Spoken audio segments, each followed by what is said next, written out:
এক গ্রামে ছিল কালু নামের এক কৃষক। কালু ছিল খুবই পরিশ্রমী এবং সৎ মানুষ। প্রতিদিন ভোরবেলা উঠে সে তার জমিতে কাজ শুরু করত। ধান, সবজি ও অন্যান্য ফসল লাগাতো, আর তার কাজকর্মে সব গ্রামবাসী মুগ্ধ ছিল। সে কখনো কারো সাহায্য করতে পিছপা হতো না এবং তার সব কাজ সঠিকভাবে করত।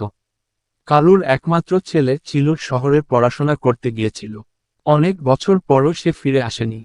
কালু মাঝে মাঝে ভাবত, যদি আমার ছেলে ফিরে না আসে, আমি তাকে কত কিছু শিখাতে চেয়েছিলাম, সে কিভাবে জানবে। তবুও সে তার ছেলের জন্য সবসময় ভালো দোয়া করত, আর মনে মনে আশা করত একদিন তার ছেলে ফিরে আসবে। অবশেষে একদিন তার ছেলে ফিরে এল। সে শহরে অনেক কিছু শিখেছে এবং তার হাতে কিছু টাকা টুকাও ছিল। ছেলে বাবাকে বলল, বাবা, আমি অনেক কিছু শিখেছি এবং আমি তোমার জন্য অনেক কিছু করতে পারবো।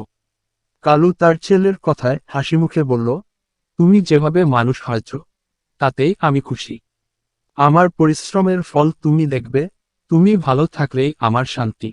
কালু জানত, তার কঠোর পরিশ্রম এবং সৎ জীবনই তার ছেলেকে ভালো মানুষ করে তুলেছে, আর একদিন সে তার পরিবার এবং গ্রামকে সাহায্য করতে পারবে।